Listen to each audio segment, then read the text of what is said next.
RDG Bank Indonesia Agustus 2024, Bank Indonesia ini lebih memilih untuk menetapkan BI rate yang ditahan begitu ya di Iya level betul. 6,25%. Nah, Anda sendiri melihatnya seperti apa terkait dengan keputusan Bank Indonesia yang lebih memilih untuk menahan suku bunga acuannya dan juga mungkin boleh dibahas begitu ya outlook arah suku bunga bank sentral dari sekuritas ini seperti apa untuk saat ini? Oke, tentu saja ketika saat ini kita lihat suku bunga Amerika Serikat masih di 5,25 sampai 5,5, untuk keputusan BI untuk rate-nya tetap di angka 6,25 merupakan keputusan yang tepat. Mengapa? Kalau gap antara mata uang rupiah rate-nya dan mata uang USD terlalu dekat, tentu saja ini akan mengakibatkan capital outflow yang mana akan melemahkan kurs kita rupiah. Nah, oleh karena itu keputusan ini merupakan keputusan yang tepat. Sambil nantinya Bank Indonesia akan menunggu bagaimana arah pergerakan dari The Fed. Dan saya sampaikan tadi, The Fed saya perkirakan akan mengalami penurunan hingga 75 basis point di akhir tahun 2024 ini. Nah, untuk BI rate sendiri tentu saja akan lebih laggard penurunan suku bunganya dibandingkan dengan penurunan Ya. rate di The Fed sana.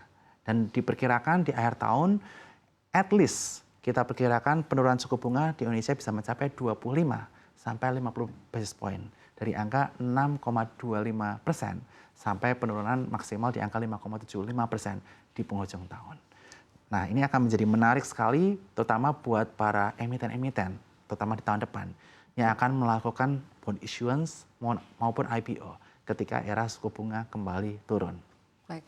Tadi Anda menyampaikan bahwa pasar cukup optimistis begitu ya Ya, atau berekspektasi bahwa The Fed akan memangkas suku bunganya sebanyak 3 kali dan ini ya. juga harapannya diikuti begitu ya oleh Bank Indonesia. Sebetulnya ini dampaknya seberapa luas mungkin utamanya kepada instrumen-instrumen investasi ya di tanah air Ya.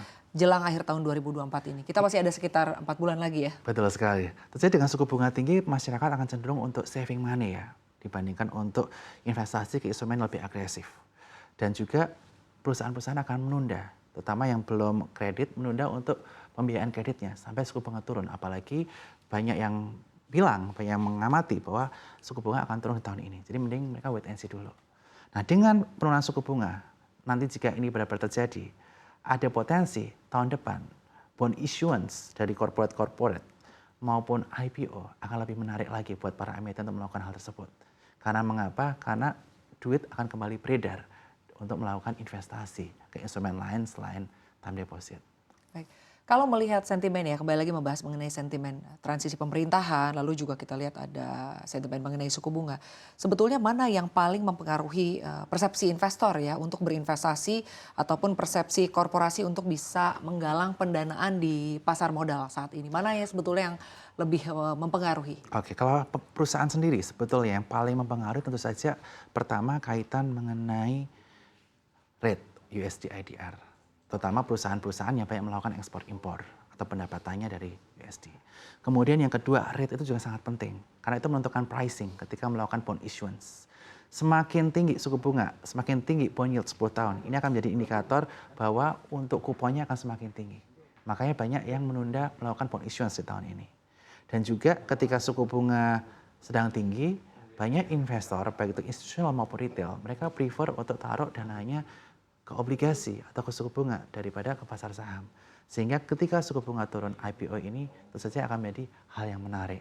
Nah, oleh karena itu tentu saja penurunan suku bunga ini akan menjadi hal yang dinanti oleh para perusahaan Jadi untuk angin segar menggalang dana. juga begitu ya? Menjadi angin segar untuk fundraising, baik dari sisi bond issuance maupun dari IPO. Nah, kemudian kaitan mengenai kondisi politik di dalam negeri yang tadi ditanyakan juga. Kita melihat kestabilan politik ini juga menjadi kunci utama supaya terutama investor asing memiliki kepercayaan penuh terhadap Indonesia dalam menjalankan konstitusionalnya, dalam menjalankan perekonomian maupun politiknya. Nah, memang saat ini sedikit ada goncangan ya, 2 hari terakhir ini kaitannya mengenai UU Pilkada. Tapi tentu saja ini kita harapkan mudah-mudahan kembali lagi pemerintah, baik itu Presiden, DPR maupun MPR akan berjalan sesuai dengan konstitusi dan menimbulkan kepercayaan bagi investor asing maupun domestik. Baik, lalu membahas mengenai demo yang terjadi hari ini begitu ya. Kita lihat juga jika dikaitkan dengan IHSG ini mencetak rekor all time high di pekan ini. Nah, artinya apabila ternyata demo ini berlanjut, artinya bukan hanya di hari ini tapi berlanjut sampai dengan pekan depan begitu. Dampaknya ke IHSG kita akan seperti apa? Apa mungkin ke rupiah sendiri akan seperti apa? Artinya kan mungkin pasar akan khawatir begitu ya Ya. dengan kondisi perekonomian begitu ya. Anda melihatnya seperti apa? Tentu saja ini tergantung mengenai demo ini akan berlanjut atau tidak, berkepanjangan atau tidak.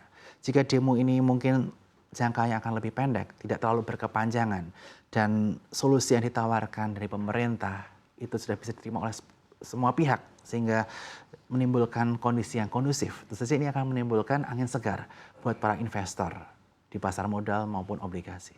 Akan tapi jika kerusuhan atau istilahnya demo ini tidak bisa ditangani secara maksimal dari pemerintah maupun dari sisi seluruh masyarakat Indonesia, ini bisa menjadi hal yang membuat investor lebih ke arah wait and see terlebih dahulu. Bukan takut, tapi wait and see. Mengenai bagaimana arahnya pilkada, kemudian nanti pelantikan, kemudian pengumuman kabinet hingga pilkada dilaksanakan. Itu menjadi momen-momen penting yang perlu diperhatikan oleh para investor. Baik, lalu dari Sukor Sekuritas sendiri ya, bagaimana ekspektasinya terkait dengan tren demand investor untuk bisa menyerap emisi surat utang, lalu juga rights issue, dan juga IPO untuk saham emiten di sisa tahun 2024 ini? Kalau untuk hingga akhir tahun tentu saja kita lihat ya IPO yang lebih ke arah big caps atau yang market cap besar, ini mungkin akan lebih sedikit dibandingkan dengan tahun lalu. Karena investor masih wait and see kaitan mengenai pemerintahan. Karena ini tentu saja akan mempengaruhi kebijakan-kebijakan selanjutnya yang mana itu akan berpengaruh terhadap industri atau bisnis perusahaan tersebut. Kita lihat juga dari arah suku bunga yang masih tinggi. Arah investor masih lebih tertarik ke saham-saham secondary yang udah clear fundamentalnya. Yang saat ini valuasinya banyak yang masih sangat murah. Dan juga obligasi yang yieldnya juga masih cukup menarik. Nah, oleh karena itu saat ini tentu saja investor masih cenderung wait and see untuk ambil saham-saham IPO besar. Sehingga ini juga mengakibatkan appetite emiten berpikir, better nunggu tahun depan. Ketika suku bunga tinggi, ekonomi kebijakan sudah clear, pemerintahan baru sudah terbentuk, pilkada sudah beres, itu akan menjadi lebih safe buat para emiten untuk melakukan corporate action. Baik.